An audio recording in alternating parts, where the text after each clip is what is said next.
Assalamualaikum warahmatullahi wabarakatuh. Saya akan menjelaskan tentang kurikulum. Yang pertama itu pengertian kurikulum. Nah, kurikulum itu merupakan seperangkat panduan yang mengatur isi program pendidikan sebagai acuan dalam proses pembelajaran dan penyelenggaraan pendidikan. Menurut Muhammad Ali, kurikulum mengkategorikan ke dalam 3 pengertian, yaitu yang pertama itu ada kurikulum sebagai rencana belajar peserta didik. Yang kedua, kurikulum sebagai rencana pembelajaran. Yang ketiga, kurikulum sebagai pengalaman belajar yang diperoleh peserta didik. Pengertian lain tentang kurikulum diungkap dalam Undang-Undang Nomor 20 Tahun 2003 tentang Sistem Pendidikan Nasional dan digunakan dalam Peraturan Pemerintah Nomor 19 Tahun 2005 yang merumuskan bahwa kurikulum adalah seperangkat rencana dan pengaturan mengenai tujuan, materi, isi, atau bahan pelajaran serta metode cara yang digunakan sebagai pedoman penyelenggaraan kegiatan pembelajaran untuk tujuan pendidikan. Selanjutnya ada macam-macam kurikulum.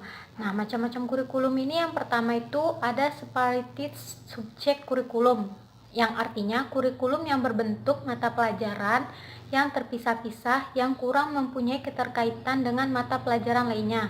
Yang kedua ada correlated kurikulum, yang artinya jenis kurikulum yang menghubungkan beberapa mata pelajaran sehingga ruang lingkup bahan yang tercakup semakin luas.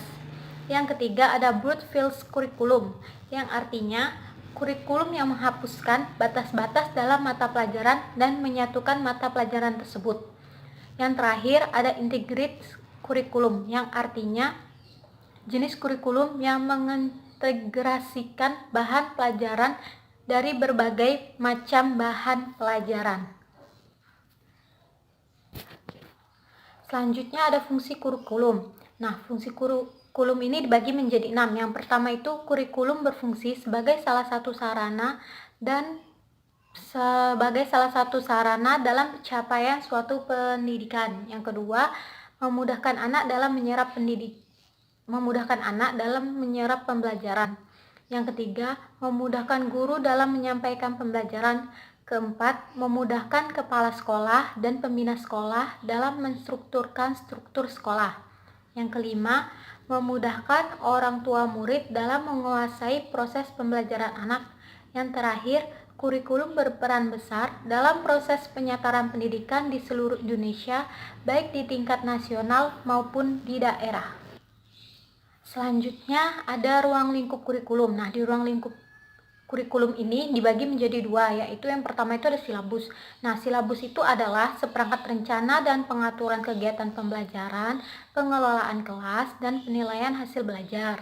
Yang kedua, ada perencanaan semester. Perencanaan semester adalah program pembelajaran yang berisi jaringan-jaringan tema yang ditata secara urut dan sistematis, alokasi waktu yang diperlukan untuk setiap jaringan tema dan sebarannya ke dalam semester 1 dan semester 2. Selanjutnya ada aspek-aspek pengembangan kurikulum. Nah, aspek-aspek pengembangan kurikulum ini dibagi menjadi 5. Yang pertama itu ada aspek perkembangan intelektual atau bisa dibilang aspek perkembangan kognitif. Yang kedua itu aspek perkembangan sosial. Yang ketiga aspek bahasa. Keempat aspek perkembangan emosi atau perasaan. Yang kelima aspek perkembangan keagamaan. Baik, sekian dari saya. Terima kasih. Apabila ada kesalahan saya mohon maaf. Kepada Allah saya mohon ampun. Wabillahi taufiq wal hidayah. Wassalamualaikum warahmatullahi wabarakatuh.